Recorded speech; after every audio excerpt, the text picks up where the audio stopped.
Ladies and gentlemen, welcome once again to the Packernet Podcast. I am your host and resident fanalist, as always, Ryan Schlip. Check us out online, packernet.com. Find me on Twitter, pack_data. So, we are going to go over some coaching stuff. As of this time of recording, there is no news regarding Matt LaFleur. Chargers fired offensive coordinator Greg Roman. That's interesting. But we are going to continue the talks about coaching, specifically head coaching, and a few other things. I want to elaborate on some things to make sure that we have all the details right. Obviously, a lot of people have been posting statistics and this, that, or the other. I want to continue to zoom in on the Matt LaFleur question.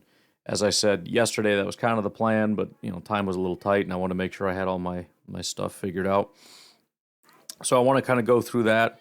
And then I want to spend a little bit of time, I guess, investigating the idea of if we keep Matt LaFleur, what is the answer? What do we do moving forward? And I said before, I have no idea, and I don't think Matt knows. I don't know if anybody knows what the plan is. But I do have a thought, and I want to explore that thought a little bit. But before we get started with any of that, for starters, though, I want to go through a couple different news and notes items. Just kind of go through Tom Silverstein's Twitter feed here. Right tackle Zach Tom had a partially torn patellar tendon and tried to come back with a PRP injection, but didn't feel he could pass block with it. He'll have surgery soon, and it'll be a 6-month recovery. So obviously that'll put him back in time to be able to play. The timing on this stuff is always kind of important. Obviously, we've got a pretty long runway here to get guys back in time. So if it's a 6-month recovery, then go ahead and put him under the knife and let's get it done right.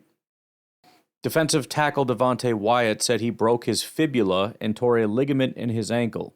The ligament is the worst of the injuries, but he said he would definitely be ready for training camp. So again, that's good news. We're always going to have to wonder, are these injuries going to cause them to be lesser? Is it going to take a little bit of the speed, a little bit of this, that, or the other, the agility? I don't know. I really don't. We've kind of gone over this before. The answer generally is yes, especially for defensive linemen, especially for edge rushers. But everybody's different. Age factors in. These are all relatively young guys. Surgeries are improving over time with technological advancements and whatnot. Recovery methods, timelines, all that stuff that goes into it should hopefully help. But still good news. It looks like Zach Tom and Devonte Wyatt will be back in time for next year. Center Sean Ryan said he suffered a bone bruise after getting hit in the side of the knee, and tests show no ligament damage. Obviously, the frustration there is going to be the comments that were made about Sean Ryan by former offensive linemen saying, bro, get off the field. You can't stay down.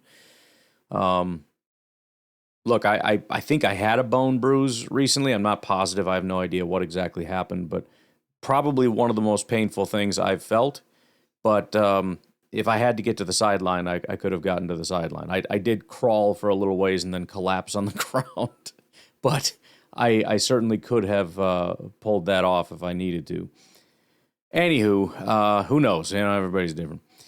Tight end Tucker, the honest answer is I think he could have. I don't think he had the situational awareness to remember, and so he got hurt and he just went down. That's what I think. Tight end Tucker Kraft said he is ahead of schedule on his rehab, but didn't want to say much more about it. Packers usually require 9-month recovery. Kraft said he'll be at 10 months come week 1.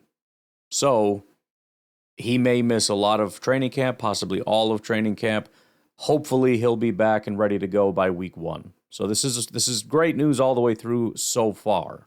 Tom Silverstein actually wrote an article about this, a little bit of a elaboration on it. Zach Tom saying he said, first of all, I'm leaning towards surgery because I want to get it over with and move on. I think it's like a 6-month recovery. He went on to say, as far as the decision not to play, he said it was probably one of the hardest decisions I had to make in my life. Obviously, you want to be out there in the playoffs because that's when you know everything's at stake, but I just don't think I was in position to play. Devonte Wyatt, talking about his injury, says it could be shorter, it could be longer. It just depends on how recovery goes, but I should be back by training camp.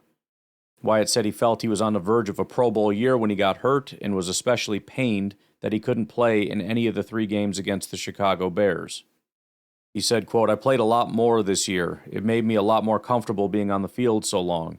You see what teams are trying to do. We had Chicago the next week. I was ready for that. That ticked me off so bad, but we'll be back." Cornerback Nate Hobbs vows he'll return to be a factor in the Packers' defense. Cornerback Nate Hobbs was almost in tears as he described the 2025 season. Hobbs had an MCL sprain. He said, "I wouldn't wish this on anybody, what I had to go through, but I can say honestly now that I'm getting to the point where I'm glad it happened. It made me a better person, a better leader, a better man. And I know if I get kicked back to nothing, rock bottom, I know I could get back up every time. At the end of the season, I was starting to come back alive and be myself. It's just part of it, and I understand. As a fan, you got your heart and your soul to this ride, so when somebody's not performing up to what you thought, you can be like, hey, what's going on, man? But the message to Packers Nation, I don't think you guys got to see a fair version of Nate Hobbs. I think you got to see a version of Nate Hobbs that God chose this season to teach me what he had to teach me." He later added, "I promise you guys I'll be one of the best players on this defense." That's a pretty solid. I appreciate that. I don't know if I necessarily believe it, but I appreciate it because Nate Hobbs, I'm pretty sure, if I'm not mistaken, the point that I made was not only is Nate Hobbs not playing well, which can be disappointing because he wasn't really very good in Las Vegas either, but he was playing worse here. So it's great to have him come out and be like, look, man, that wasn't me. I was not playing up to the right standard. I was not giving you guys what you deserve, and I promise you by next year I will come back and I will be a premier player for you. Again, whether or not we believe that is a separate issue, but it's, as far as I'm concerned, he said all the right words. There's also Kamal Haddon and Bo Melton. I'm just going to go ahead and skip some of those because it is what it is. Sean Ryan, bone bruise on his knee. He said he thought the injury was much worse. It doesn't necessarily make things better. He said he thought he had suffered a serious knee injury because he was in an enormous amount of pain. He said, "It was a full shock to my body, and I just went down. That was the first time that ever happened. That's why I was a little bit worried. It was the first one of those bad ones. I got a good bone bruise and a lot of swelling and inflammation. They said it might be hyperextended too. I would have done my darndest to be out there next week, but I guess we'll never know." Ryan is an unrestricted free agent. He said he doesn't know what the future will bring, but he said he wasn't going to let it weigh on him. Quote, "It'll be what it'll be. I'm going to try to get my knee back to 100% as fast as possible so I can get back training for next year." As for Micah Parsons, I want to talk about a couple different things here. A couple of his own comments on social media. So just a few days ago, he tweeted out, "This recovery process is incredibly challenging and painful. Every day I must enter a state of attack mode to endure the excruciating pain. However, I'm gradually improving, healing faster than anyone could have anticipated. I feel God's hands all over me and through this difficult journey." Then there was this quote, which I really did not like. He said, "The most challenging thing that I think I've ever faced as a human. For most of my life, I felt invincible until I wasn't. This injury has put me at the top of humility." He said, "It's hard because I'm not a very vulnerable person, and during this period, I've probably been the most vulnerable I've been in the last, probably my whole life, in telling people how much I need them and appreciate them being there for me. Because to be honest, man, you can't go through this injury by yourself. You have to have, I can't even put my own drawers on, man. I can't shower by myself. I can't even get out of bed myself, so I couldn't imagine being alone."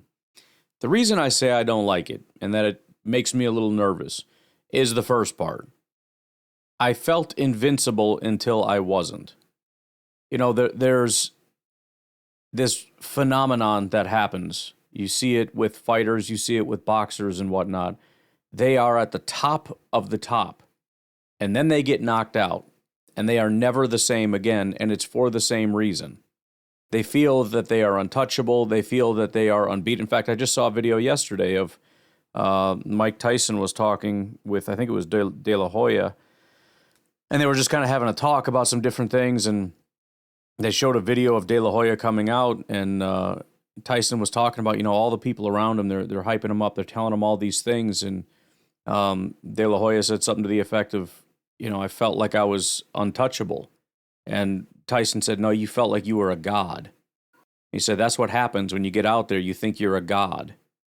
And I'm not saying it necessarily got to that point with Micah Parsons, but to some degree, I think that there is a level of feeling as though you are the best, the greatest, this sort of deity in a way when it comes to playing football. And when something like this happens, not that it needs to, because it's not like you got beat on the football field against another human being, but for him to say, I felt like I was invincible until I wasn't, and that the injury has put me at the top of humility, it just makes me worry that it kind of broke something. This sort of animalistic feeling inside of him of being greater than human. Because I think that can actually help a lot of people in a lot of ways to be more than what most people can accomplish. And I'm worried that he lost that. But hopefully he gets healthy, he gets back on his feet, he gets running around feeling good and can regain some of that. He also did say there's a timing standpoint they want, but I don't think I'll be on IR. I'll say that to start the season. He said, I think lofty, I'd be saying week 1, but realistically, probably week 3 or 4. I just want to feel like myself. All right, fair enough. We'll see how it goes. I mean, again, the team does have timelines, and he did say there's a timing standpoint that they want. To not start on IR, you would have to assume, presumably that they believe he can play within the first 4 weeks. And so he would have to target that. Would the Packers even be willing to entertain that? I don't know. I don't remember the exact timeline of it all. I think there's a chance the Packers could just say no. That's too early based on all the available data. We need you coming back. But maybe. Either way, I wouldn't expect him week 1, but there might be an outside chance he doesn't end up on IR and plays a little bit later on. Like you said, weeks 3 and 4. Or he might just be thinking lofty goals. It's kind of like when he said recently that Hafley's not going anywhere. That's not based on him saying anything profound or anything that he knows with any kind of insight or anything. That's just him having this sort of positive mindset about everything and saying everything. He doesn't want Hafley to leave. That's his guy, and so he says he's not going anywhere. That's it. That's the full extent of it, but it has nothing to do with what's about to happen. Anywho, final breaking news thing. The Steelers did part ways with Mike Tomlin. They said, during our meeting today, Coach Tomlin informed me that he has decided to step down as our head coach. Obviously, I'm extremely grateful to Mike for all the hard work, dedication, and success we have shared over the last 19 years. It's hard for me to put into words the level of respect and appreciation I have for Coach Tomlin. He guided the franchise to the 6th Super Bowl championship and made the playoffs 13 times during his tenure, including winning the AFC North 8 times in his career. His track record of never having a losing season in 19 years will likely never be duplicated. My family and I and everyone connected to the Steelers management are forever grateful for the passion and dedication Mike Tomlin has devoted to the Steelers, to Steelers football. So, people are already talking about where he could end up, which is, I don't know. They say that he informed them. I have no reason necessarily to believe that that's not the case. It's possible that they were going to let him go either way. I don't really know, but people seem to think he still wants to coach, so it would be kind of an odd situation for him to say, I want to coach, just not here anymore, I guess. But we'll see what happens. We'll see if he decides he wants to retire or whatever the case, which, by the way, another thing I forgot to mention, Mike Pettin officially retired. He was with Minnesota doing some work over there. He has decided to retire. He said from coaching, so maybe there are some other roles that he could take on. But, all right, let's take a break, and we'll be right back. All right, so I want to kind of dig into this. Again, I had asked the question generally, broadly, based on what I had said yesterday about, inference-based, calculations or whatever you want to call it. In other words, you can't, in most things, directly tell what the coach is responsible for. So you have to kind of step back and look at the big picture and decide what force is being acted upon as a result of the coach in sort of a way. Like I said, like a black hole. Can't see it, but I can see the stars orbiting in a certain way. I can see the light bending in a certain way. And through that, we can make some determinations. And so I kind of wanted to just from a blank slate say, okay, what is a coach responsible for? What does a well-coached team look for? And so we've got a couple different things to look at. And so I want to put it out there, and as I read them, you kind of put them in the back of your mind in terms of, okay, this is my assessment of what exactly was going on. And then we'll go through a couple different things and see what we can come to. So number one, standard of performance. This is culture, accountability, and daily habits. A lot of this, by the way, is based on, it's different things, but there are a lot of people like Bill Parcells who have written books on leadership and those kinds of things. And you can dispute whether or not that's correct. But again, it's sort of what is the current thought based on, that as well as research and everything else.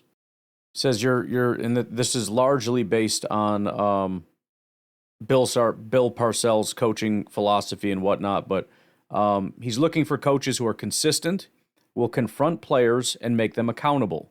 It matters because the NFL is designed to create entropy. Injuries, travel, weird weeks, media noise, all that stuff. The standard is what remains when conditions are bad, because that is the norm. All kinds of crap is going to be thrown at you. Whether it's wind and weather or, media distractions or somebody in your locker room causing problems or, injuries, et cetera, et cetera.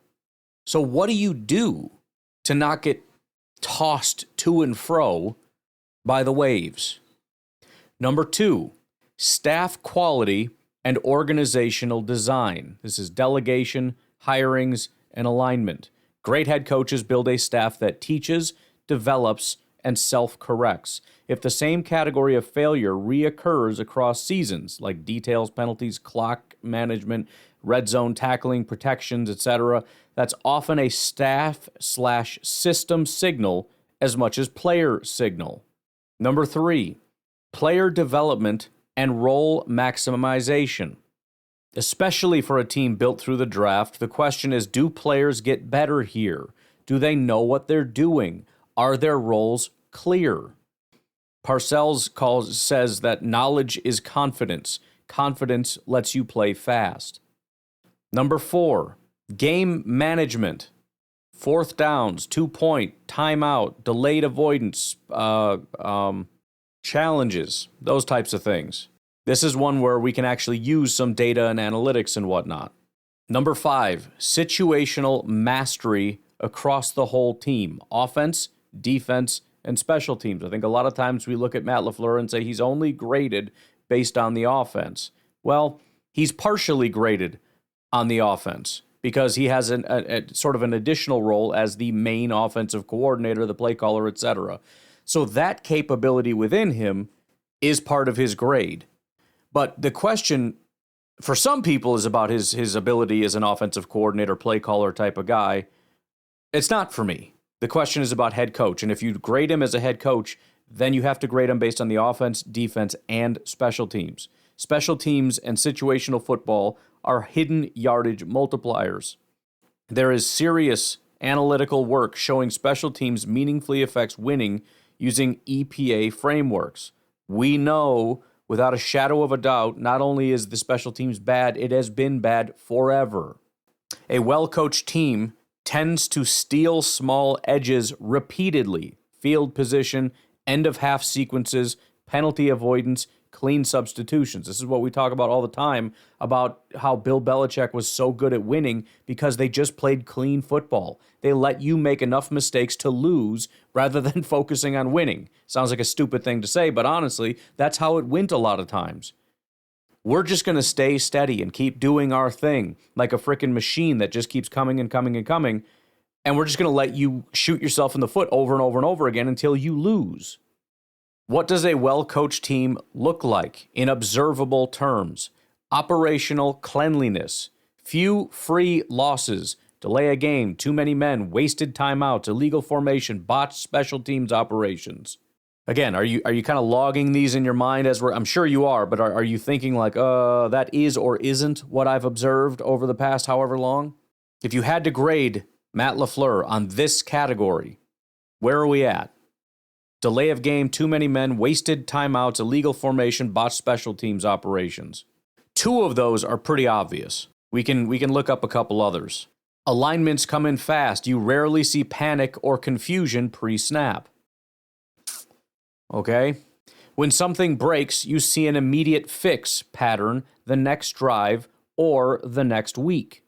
There were times where I would have said Matt LaFleur excels at this. This year, something was not right in that regard. Discipline shows up on Sundays. Penalties are not a perfect proxy because referees vary, but across time they correlate with how the league views coaching quality. There's research suggesting penalty levels affect how likely coaches are to get future opportunities, i.e. decision makers treat it as informative. Meaning if you coach a high penalized team, you are lesser likely to end up getting another job. Now this is data we'll go back and look at, but it's just something for right now to stash in the back of your mind. Situational competence. How does a team handle the end of a half? Do they consistently manufacture points and prevent other teams from scoring them? This is sort of at least half of the middle 8 discussion. Short yardage and red zone. They have a coherent identity, not random play of the week. In other words, we're not just trying random crap every time because it didn't work last time, let's try something new. They have an identity. When you get in the red zone, we look like this, we do this, and we execute it well. 4-minute offense, 2-minute defense, clear calls, no confusion, and smart clock usage. How about second-order improvements? A strong coaching staff shrinks weakness. It doesn't mean you become elite at everything, but it means A, the same exploit doesn't kill you all year. B, young players stop making the same mental errors by mid-season. And C, opponents don't repeatedly, quote-unquote, have the answer to your tendencies without you being able to adapt. So, for example, if in the second half of a game they start blitzing over and over again and it creates pressure, you will be able to adjust by the next time your offense goes out and you won't go 3 and out. And that certainly won't happen for the remainder of the second half with no answers. Large bullet point number 3, the central diagnostic. Is the program self-correcting? This is the single best lens for the question of, do you have a good coach? A coach can look good when the roster is stacked and healthy. The real test is whether over multiple seasons the team behaves like a system that identifies its failure modes early, fixes them with coaching, role changes, and systematic adjustments, and stops stepping on the same rake. When that does not happen, it often shows up as A, the same issues reappearing every year, discipline, starts, red zone, soft coverage rules, protection, busts, etc. B, post-game explanations that don't match subsequent changes. And C, a sense that the team needs perfect conditions in order to look sharp. So, I mean, you had to come to your own conclusions as I went through that. I couldn't help but feel like that was a damning indictment of the Green Bay Packers and ultimately Matt LaFleur. Not that every single thing is against him, and some of it is more recency bias because this year was especially bad in ways that maybe previous years you didn't see it. But something else to keep in mind, and this is something I'm going to try to get to today as well, is similar to what I said about Brian Gutekunst, Matt LaFleur, and a bunch of other things. Same thing I said about Aaron Rodgers. When we let Aaron Rodgers, how could you let a multiple-time MVP, how can you let a Super Bowl champion go? How can you? Because what you're describing is what he was, and we're making a decision based on what he is. So what happened this year and what happened 5 years ago, they're both relevant, but one is a lot more relevant than the other, especially when you see a trajectory that is seemingly moving in the exact wrong direction every single year. It seems to be getting worse every year. Then there is kind of the question, and this is a little bit of a different direction, and I could just go run into some other data right now, but I want to just power through this. Because there's a question of, okay, if we let Matt LaFleur go, what direction should we go? The general consensus, and obviously a lot of teams do not do this, but in terms of looking at successful programs and what successful organizations do, It's hire the CEO first, play caller second. If you get it wrong, you might end up with a brilliant coordinator who can't run the building. Now, again, I don't know that that's Matt LaFleur, but if you're not sure, refer back to what we just discussed.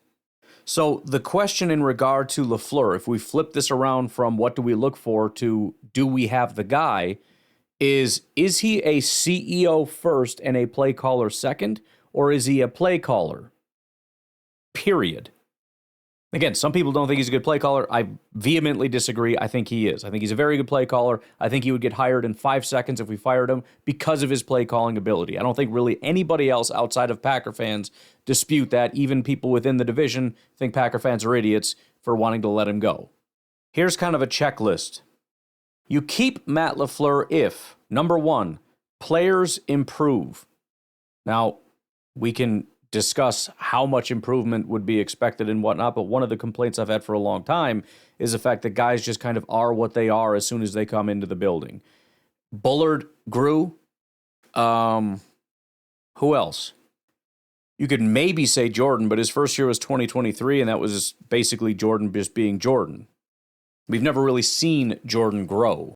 Year 1 was good. Year 2 was bad. Year 3 was maybe his best, so it was kind of a, 70, 60, 80, maybe a little bit less than that, but just for, visual representation.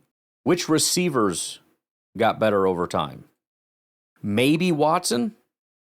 Tucker, I would say. Romeo, no. Golden's too young. Reed, probably not. Wicks, I don't think so. Musgrave, no. He looked like maybe he was going to break out there, but if you just look at across the time he's been here, he has not improved. I would say Tucker and Watson, and even Watson is kind of a maybe, because he was always good and he was going off a very small sample size this year, so it's hard to tell. So Tucker would be the one that seems to be growing. Any running backs? No. Offensive line, I mean, we let 2 guys go that got worse over time in Runyon and Myers. Rasheed Walker has gotten worse. Aaron Banks is having the worst year of his career once he got here. Elton Jenkins, no. I think he stepped into the building and was a good player. He had 1 breakout year in 2021, but he's kind of been the same guy every year for the most part. Sean Ryan, I don't think has improved at all. He has a 42 pass blocking grade, which is what he had in his rookie year. So no, he's awful. Anthony Belton's only been here for a year. It's been terrible, but for a year. Zach Tom was good as soon as he got off the bus. I don't think there's been any improvement from Zach Tom. I mean, who's getting back? Elton, what is it? Cooper. Cooper took a step back in year 2. Quay has been Quay since day 1. I think Rashawn, he kind of exploded, got hurt, and his back is just kind of declining. Van Ness, you can't tell. Wyatt, maybe a little bit, but he got hurt. It's hard to tell. Brooks and Wooden, absolutely not. Keyshawn, no. McKinney is McKinney. Valentine, he was good from day 1. He's kind of the same guy. I think, if anything, he took a step back this year. Hobbs came here and had the worst year of his career, basically. Who the hell is improving around here? There's like 2 or 3 guys that are getting better. Otherwise, it's like Gutekunst has to go get guys that are great right off the bus because there's no development here. It's ridiculous. So back to the checklist. Players improve. No. The team is generally operationally clean. Very few self-inflicted drive killers. Give me a freaking break. The program self-corrects. No, the program got worse as the season went on, and they had less and less answers. You can identify a small number of fixable constraints, for example, 1 coordinator, 1 positional pipeline, 1 schematic mismatch, rather than a global, they're soft and unprepared vibe. Sorry to tell you, they're soft and unprepared is a pretty good explanation of what happened in that playoff game. Everybody, and we'll go through some of the examples, everybody going back watched the second half of that game and said, yeah, congrats to the Bears, but the Packers just completely played like crap in the second half. Like, everybody just stopped playing football, and they didn't know what they were doing. And soft, yes.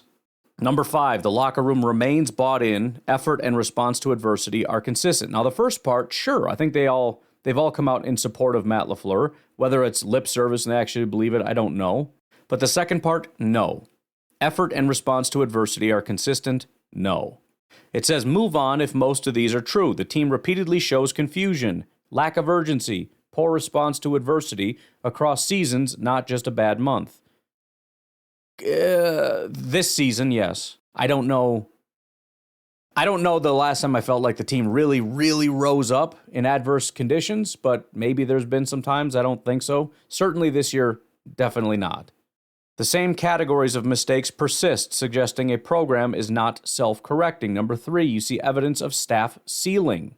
Teaching and development failures, recurring situational breakdowns. Number 4, performance is highly dependent on perfect conditions, health, matchup, script, etc., with no ability to win ugly. That is absolutely the situation. You can go through the entire checklist, and it's almost perfectly like 0 out of 5 for keep him and 4 out of 5 for move on. Now, I didn't mean to necessarily comment as I went through, but I couldn't help it. Because it's just so freaking obvious what the answer to these questions are. But I want to take a break, and I want to go through and just read some different stats and some things that people are saying with this backdrop in the back of your mind. All right? We'll take a break. We'll be right back. So I want to start off with one immediately that was highlighted. Tom Bliss, I've referenced him a couple times, Data with Bliss, senior manager, football ops, data scientist at NFL. Went to Columbia for data science, UW-Madison for physics, astronomy, whatever. Smart dude. He put together a little chart here, and it is how NFL coaches use timeouts, 2025 per game averages. And the categories are unnecessary offense, unnecessary defense, failed challenge, time-saving offense, time-saving defense. The thing that stands out in this chart is that the highest bar of unnecessary offensive timeouts is Matt LaFleur, and it's by a pretty wide margin. He's at 1.7. The next highest is 1.5, with about half the NFL or more below 1. So the question of usage of timeouts, and by the way, as far as defense, unnecessary, it was actually one of the lowest unnecessary defensive timeouts. Now, it might be Matt calling those too, whatever, but even if it is Matt LaFleur, you've got a defense that is not making the mistakes necessary to use unnecessary timeouts. You see what I'm saying? This is directly correlated to one of the things we talked about, timeout usage. Matt LaFleur is dead last and in a category by himself. We have a tweet here from Ed Werder. Says Jordan Love is now the third player in NFL history to throw 4 touchdown passes and 0 interceptions in a playoff loss per ESPN research. He joins Buffalo Bills' Josh Allen, 2021 divisional round at Kansas City, and Alex Smith, 2013 wild card round at Indy. The very obvious point is when you have a quarterback play that well, you pretty much never lose the game, but we found a way to do so.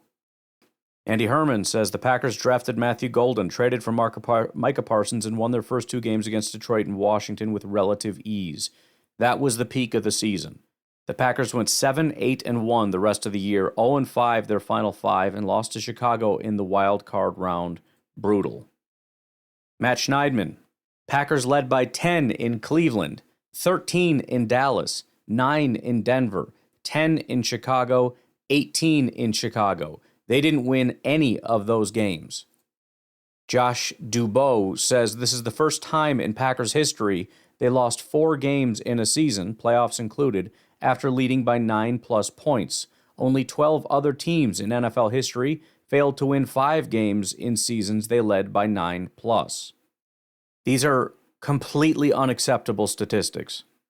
ESPN Insights tweeted out uncharted territory for Green Bay. The Packers are the first team since the 1970 merger to lose 3 games when leading by 10+ points in the final 5 minutes of a game, including the playoffs. Packers record when leading by 10+ points in the final 5 minutes. From 1970 through 2024, the Packers were 306-1. This year, the Packers were 6-3. They lost 3 times more games in that situation over a 9-game stretch than in 54 years. Again, just trying to sum this up as, well, some guys got hurt. Okay, in 54 years, you're telling me that hasn't happened? You're telling me we haven't had some terrible teams since 1970? Come on now. Every team had Micah Parsons and Tucker Kraft on it from 1970 to 2024, and this year we didn't, and that's why we went 6-3 in games where we were up by 10 points in the final 5 minutes. How do you lose 3 games out of 9 when you have a 10-point lead with 5 minutes left? Michael Rodney tweeted out, Brandon McManus ended the season 3 for 9 on kicks over 40 yards. You know, and again, like, everybody's coming down on McManus. Oh, he's trash, he's garbage. Here's the problem. Maybe we need to move on, I don't know. The problem is he's not trash, and he's not garbage, and he's an incredibly accurate kicker, whatever. So the obvious question for me is, what the heck happened? The problem I have is, if we just cut everybody that isn't playing up to their potential, we don't have a team left, and we're stuck with the coaches that caused that problem. Meaning, you grab some new talented people, you bring them in here, and they underperform. What the heck is the point? I'm less concerned about moving on from McManus as I am trying to figure out what the cancer is that caused these problems. Mina Kimes tweeted out, only 1 Packers run in the second half gained more than a single yard. Well, it's because of the offensive line. Okay, but why? I just saw somebody shared with me, John Gruden, talking about, we need to keep Matt LaFleur and all that stuff, stay the course, and he ended with, some of these players need to look themselves in the eye. I agree. But again, why? Why are all the players not playing well? Because they're all bad? Then Gutekunst needs to go immediately. We need to get new people. There's a problem, though. We know the players aren't bad. And we can prove that by just looking at the first half of the game. Tej Seth says, per the NFL Fast R model, the Packers lost 26.6 percentage points of win probability on punts, field goal attempts, and extra point attempts last night in one game, based on what our special teams did on extra points, field goals, and punts. We lost 26.6 percentage points of win probability. Again, that's Rich Bisaccia, but as I said, everything is at least somewhat attributable to the head coach. Everything.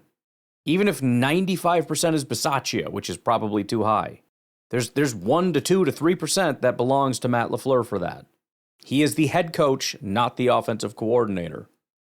Zach Cruz wrote an article, What All Went Wrong for the Packers During the Second Half Collapse in Chicago. He lists a couple things here. Offense stalls for full quarter. Packers offense drove for 3 consecutive touchdowns and should have ended the first half with 24 points on only 4 possessions, but the game turned sharply when the offense stalled for entire quarter coming out of the half. Packers went 3 and out on back-to-back possessions, ended up punting 3 times during a quarter in which Green Bay gained only 19 net yards. By the end of the third, however, the Packers still had a 21-6 lead. Brandon McManus throws away 4 points. If you want to give McManus a pass for missing a 55-yard field goal to end the first half, go ahead. It was cold, wind was gusty at times. Ben Johnson iced him with a timeout, and the snap was low. The kick was no gimme. He made the first attempt, but just missed after the timeout. However, there's no excuse for 2 misses in the fourth quarter and the 4 lost points. The Packers, by the way, lost by 4. He lists also defense ruptures via explosive plays. Lists out what several of those plays were. Packers waste timeouts and pay for it. Said Packers called their first timeout with 3:02 left in the fourth quarter. The result, a delay of game, an incomplete pass on 3rd and 15, and a missed field goal. Think about that. They call a timeout. What happens coming out of this timeout? Are you organized? Are you prepared? Everybody's on the same page. You know what you're doing. You got a great play drawn up, all that stuff. Everything's good to go. How the hell do you get a delay of game coming out of a timeout? After that, incomplete pass on 3rd and 15 and then a missed field goal. That's what your timeout got you. Matt LaFleur used his second timeout with 2:08 left when the Packers had too many defensive players on the field after a botched substitution. Pretty unacceptable stuff, especially in a playoff game. The third and final timeout was used after Romeo Doubs converted on 3rd down with 44 seconds left, but the Packers were in a position to spike the ball. LaFleur said he wanted to get a play to create an explosive play, and he got it on Jaden Reed's 20-yard catch coming out of the timeout. The problem, Sean Ryan was injured on the play, and with no timeouts left, the Packers had to take a 10-second runoff. In other words, if they had just run down and spiked it, the injury would not have had the impact because they could have just taken that timeout. He says, you cannot waste timeouts in big games. The Packers did several times and paid a big price. Having a couple timeouts could have easily been the difference between a game-winning touchdown and coming up short. There's one final thing that I wanted to bring up in regard to Matt LaFleur, because the biggest thing, and I've said that this, people stop talking about his record, stop talking about his record. And I think that's ridiculous. Of course his record factors in. But again, there's a difference between what his record was, what his record is, and what his record is becoming. I think a lot of us, myself included, have kept talking about this refrain of having one of the highest or the highest win percentage of coaches in the entire NFL, blah, blah, blah, blah, blah, whatever the thing is or was. The reality is that's not even true anymore. Evan Massey kind of got me going down this path when he tweeted out, Matt LaFleur is 29, 21, and 1 without Aaron Rodgers as his starting quarterback. That's incredibly average. Packers fans hanging on LaFleur being an elite regular season coach are missing the fact that he's not even that. And some people point out, well, it's actually still a pretty good record. Yeah, I don't think so. Packers superfan in the comment section says he's 38, 33, and 1 since the debacle loss to 49ers at the end of 2021. So Evan Massey's potentially trying to make it an Aaron Rodgers thing, but Packer superfan points out this started long before that, and his record looks even worse if you go back further. So since 2021, the last time we had Rodgers as an MVP, which again he didn't deserve that, but he got it, we are 38, 33, and 1. And I had the thought of, well, yeah, but Jordan's missed a good amount of time. I mean, I quickly realized why this is faulty thinking, but I thought, well, why don't we just find out what Jordan Love's record is while he's been playing? Well, that's simple. It's 27, 20, and 1. Just so we're clear, if we look at the top win percentage for coaches, and this is where Matt LaFleur used to be, I don't remember exactly what it was, but Guy Chamberlain is at 784, John Madden, 759. Vince Lombardi, 738. George Allen, 712. Nick Sirianni, currently number 5 all-time at 694. Notice, I didn't say Matt LaFleur's name. Do you know why? Because he's no longer at the top. He's dropped all the way to 16th.